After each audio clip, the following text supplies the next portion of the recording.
Voyons maintenant comment créer notre premier modèle Bicep. D'abord, c'est quoi un modèle Bicep? Un modèle Bicep est tout simplement un fichier de script qui va permettre de définir les ressources dont vous avez besoin. OK? Alors, si j'ai besoin d'un coffre de clés, je vais tout simplement le définir dans un modèle Bicep. Si j'ai besoin d'une base de données, je le définis tout simplement dans un modèle Bicep. Un modèle Bicep va vous permettre de spécifier dans votre script les ressources que vous avez besoin de déployer, les paramètres qui vont servir par exemple pour définir le nom de vos ressources, l'emplacement ou les centres de données dans lesquels on va déployer les ressources, etc. Vous pouvez également définir dans votre modèle des variables et même des conditions ou encore des boucles. OK? On va commencer d'abord par voir c'est quoi une ressource et comment définir une ressource.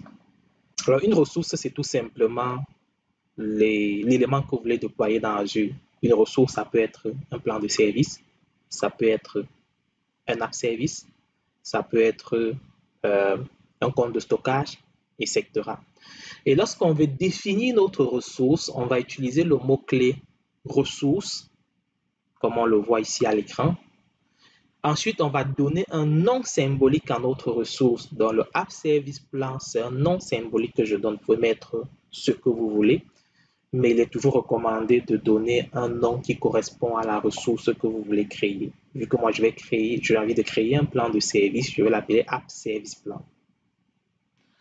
À la suite de cela, nous allons maintenant définir le type de ressource qui doit être créé.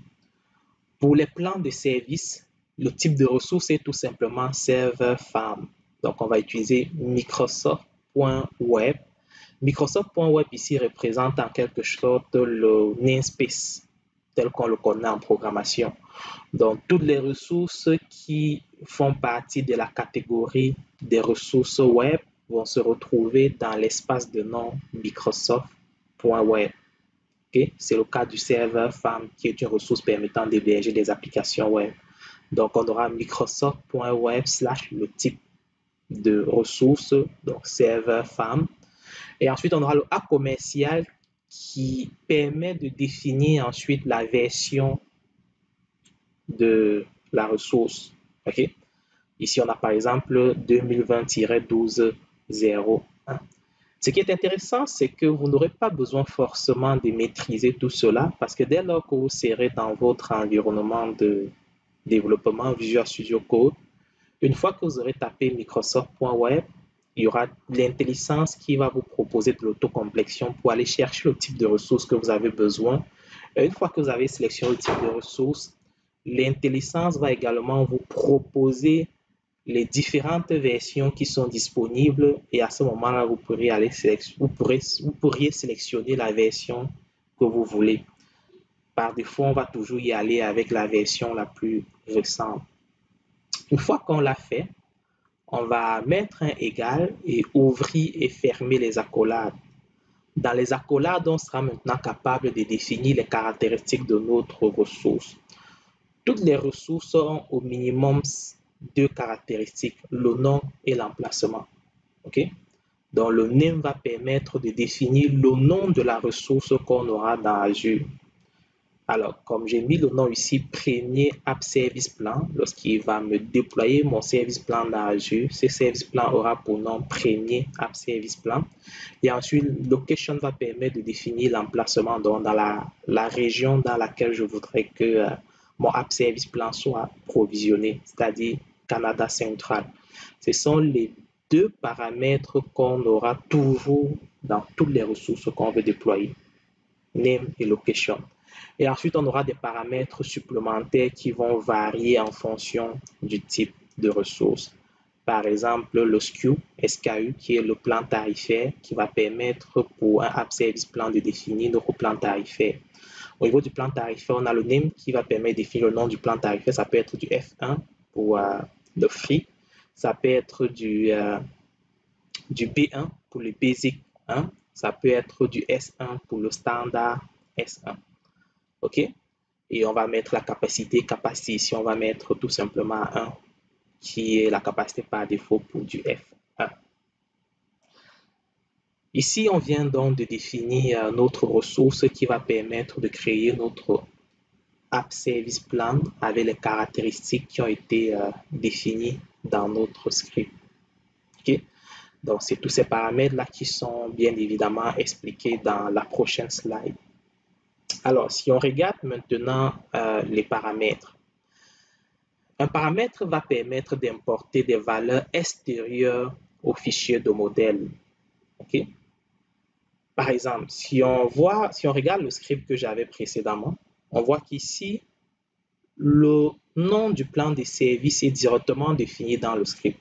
Supposons que moi j'ai envie de créer plusieurs plans de service et que je voudrais être en mesure, chaque fois que je viens exécuter mon script, que je puisse fournir le nom que je voudrais donner à ce plan de service-là. Pour répondre à ce besoin, je vais m'appuyer sur des paramètres parce que grâce aux paramètres, je serai capable de fournir une valeur en dehors de mon modèle Bicep et lors de l'exécution du script, l'utilisateur sera capable de définir la valeur de ce paramètre-là. OK? Alors, il est donc recommandé d'utiliser les paramètres pour les éléments qui varient entre chaque déploiement. On va penser notamment au nom des ressources qui doivent être uniques, les emplacements dans lesquels les ressources doivent être déployées, les paramètres qui affectent la tarification des ressources comme leur référence SKU, les niveaux tarifaires, le nombre d'instances, etc.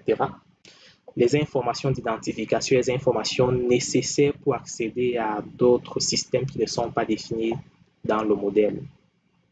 Donc ça, ce sont les différents éléments qu'on pourrait bien évidemment utiliser des paramètres afin que les valeurs puissent être fournies en dehors de notre modèle Bicep. Comment on définit donc un paramètre? Pour définir un paramètre, on va tout simplement utiliser le mot-clé param suivi du nom du paramètre, puis du type. Donc ça peut être un string, ça peut être un objet, etc. On peut également définir notre paramètre et lui assigner une valeur par défaut. Ce qui veut dire à ce moment-là que lors de l'exécution de notre script, l'utilisateur n'est pas forcé de fournir la valeur. S'il ne fournit pas la valeur, par défaut, on va utiliser la valeur service plan avec Bicep, qui est la valeur affectée par défaut au paramètre app service app name. Okay? Donc, on peut aussi utiliser des expressions comme valeur par défaut d'un paramètre. Le contexte ici, c'est par exemple, on a un cas où on voudrait que l'utilisateur puisse définir la région dans laquelle il voudrait que la ressource soit déployée. Mais par défaut, si cette valeur n'est pas définie, on voudrait utiliser directement la même région que le groupe de ressources. Donc, si le groupe de ressources a été créé dans la région Canada central, si l'utilisateur exécute notre script et il ne fournit pas la région dans laquelle il voudrait que la ressource soit créée, les ressources soient créées, à ce moment-là, par défaut, on va reprendre le Canada central du groupe de ressources. Et pour mettre cela en place, on va utiliser une expression comme valeur par défaut. Donc, on va mettre notre param location string égale. À ce moment-là, on va appeler la fonction ressource group qui contient toutes les informations sur le groupe de ressources et on va tout simplement utiliser sa propriété location en faisant point location. Okay? On peut aussi définir un nom unique en utilisant la fonction UniqueString. On a un autre cas ici, on voudrait créer notre app service plan name avec un nom qui va être unique. Et ce nom-là va être unique par groupe de ressources. Pour cela, on va utiliser le UniqueString et lui passer en paramètre l'identifiant du groupe de ressources. Ce qui va se passer, c'est que dans ce groupe de ressources-là, il y aura un UniqueString qui va être créé qui varie en fonction des groupes de ressources. Donc, sa valeur ne pourra jamais être identique si on se retrouve dans un autre groupe de ressources, tout simplement. C'est comme ça que la fonction a été conçue, de telle sorte que chaque fois que vous allez lui passer des paramètres, il va vous générer un string dont la valeur change toujours en fonction du paramètre qui est passé, en quelque sorte. Alors, si on a 5 groupes de ressources, d'identifiants de groupes de ressources qui sont passés à une string, il va nous générer 5 valeurs différentes et qui seront identiques, qui ne sont pas identiques, en fait, qui sont différentes d'un groupe de ressources à un autre, tout simplement. OK? Alors, c'est comme ça qu'on peut alors s'appuyer sur des expressions pour définir des valeurs par défaut pour nos paramètres. Alors, une fois qu'on a défini nos paramètres, bien évidemment, on va les utiliser lorsqu'on va passer au niveau de la portion définition de nos ressources. Et pour utiliser nos paramètres, on va tout simplement utiliser leur nom. Alors, j'ai mon paramètre AppServicePlanName et mon paramètre Location. Dans la définition de ma ressource où j'ai besoin de définir le nom de la ressource, de 2 points, je spécifie tout simplement le nom de mon paramètre. Au niveau du location, c'est pareil, je spécifie tout simplement le nom de mon paramètre qui est location. Okay? Il y a aussi les décorateurs qu'on peut utiliser au niveau de nos paramètres. C'est quoi les décorateurs? C'est quoi l'objectif? À quoi est-ce qu'ils servent? Les décorateurs vont être utilisés pour les contraintes, pour définir des contraintes ou des métadonnées. Par exemple, si je voudrais que mon paramètre ait une taille minimale, avec le min, je suis capable de dire qu'il faudrait que la valeur qui va être fournie par l'utilisateur ait au minimum 3 caractères. On a également le description qui permet de donner une description. Bref, il y a plusieurs décorateurs qui sont disponibles et les plus usuels sont les suivants. On a le paramètre allo qui va permettre ici de définir les valeurs autorisées pour un paramètre. OK? Donc, par exemple, si on voudrait que l'utilisateur soit capable de déployer ses ressources uniquement dans le centre de données Canada Central ou Canada East, à ce moment-là, au niveau de notre paramètre location, on va utiliser le allo qui est un array et définir bien évidemment les 2 centres de données qui sont autorisés. À ce moment, s'il exécute le script et qui va renseigner un centre de données autre que Canada Central et Canada East, le script va tout simplement afficher un message d'erreur. OK? On peut utiliser le paramètre description comme je l'ai expliqué pour donner une description d'un paramètre. Désolé, on peut utiliser le décorateur description comme je l'ai expliqué précédemment pour donner la description d'un paramètre. MaxLen pour donner la taille maximale. MinLen pour définir la taille minimale. Max value pour définir la valeur minimale. Ici, ça va s'appliquer aux entiers. Donc, si la valeur maximale d'un paramètre doit être 100, à ce moment, on va utiliser le max value. Si la valeur minimale doit être 50, on va utiliser le min value pour pouvoir définir cela. Un paramètre assez intéressant, c'est le secure. Le secure ici va permettre de définir des paramètres qui sont sécurisés. Par exemple, si je dois déployer une base de données, le plus souvent, on va me demander de fournir le nom d'utilisateur et le mot de passe. Okay? Lorsque j'ai défini mon mot de passe, quand on va exécuter le script, Microsoft va journaliser ce mot de passe et il va s'afficher en clair quelque part.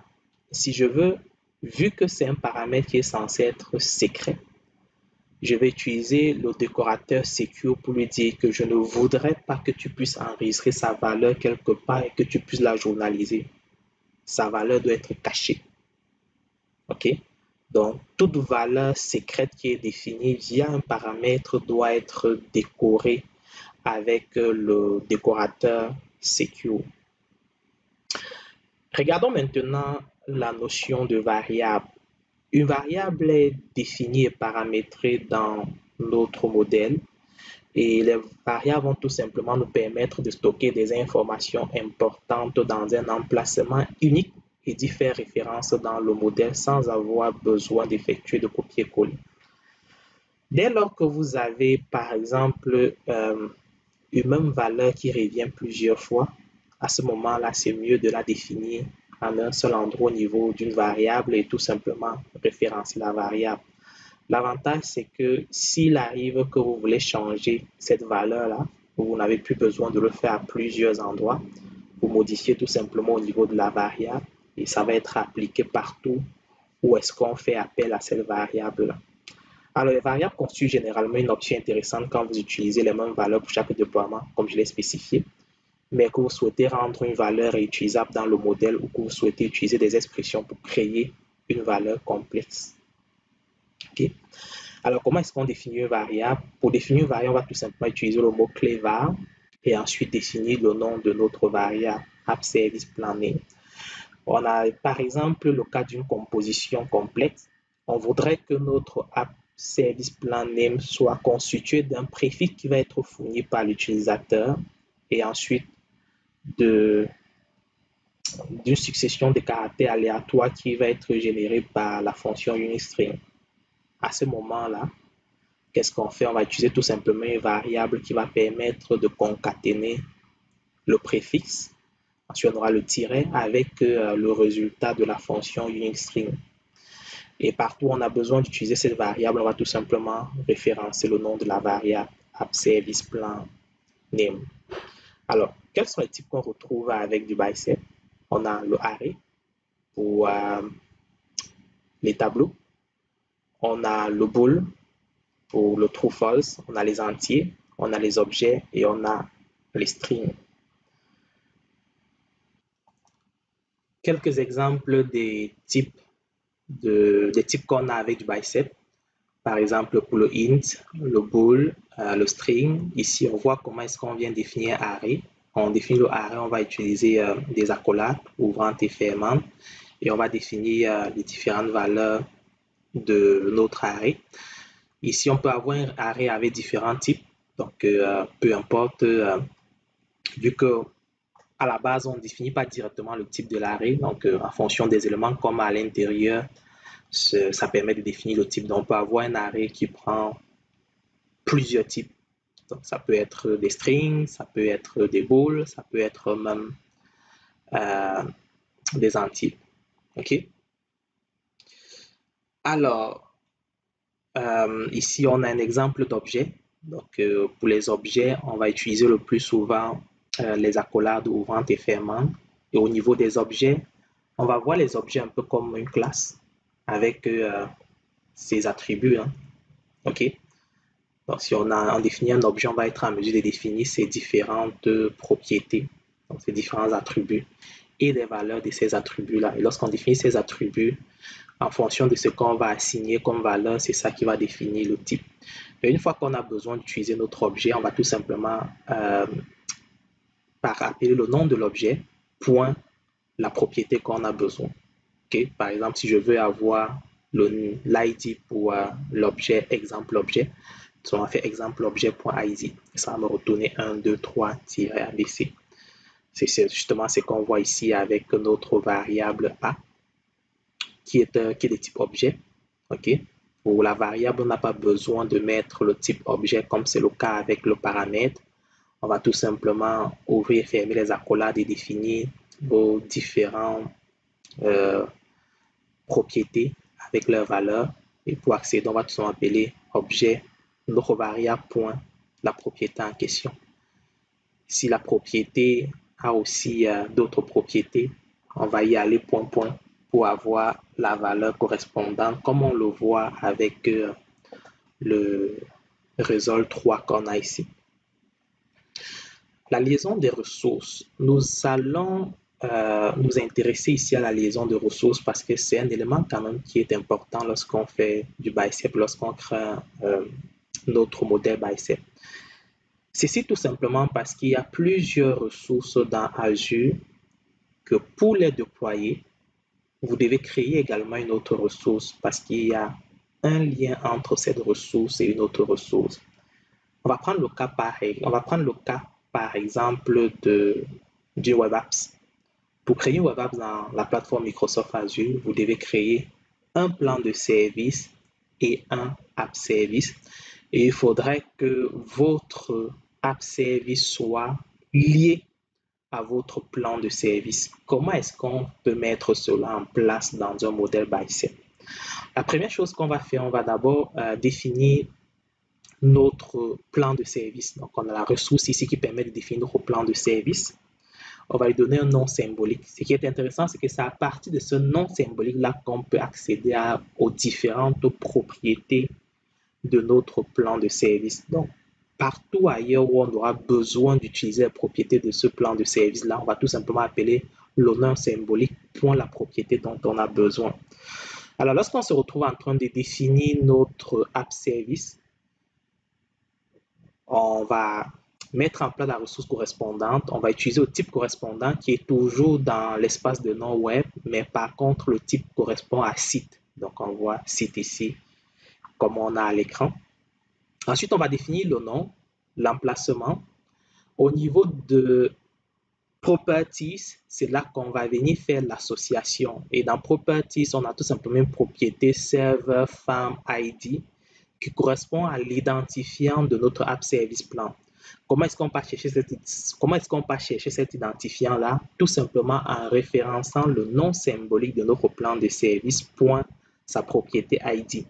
Et dès lors que vous le faites, directement dans votre Visual Studio Code ou dans Visual Studio, vous avez un visualisateur qui vous permet de voir la relation ou bien l'interdépendance qu'il y a entre ces ressources-là. On voit qu'on a notre web application, donc notre app service avec une flèche qui pointe sur le app service plan qui montre donc que notre web application est associée à un plan de service. Ça permet de clore cette introduction à la création d'un modèle avec du Bicep. Nous verrons dans la prochaine capsule vidéo comment est-ce qu'on peut déployer notre modèle Bicep.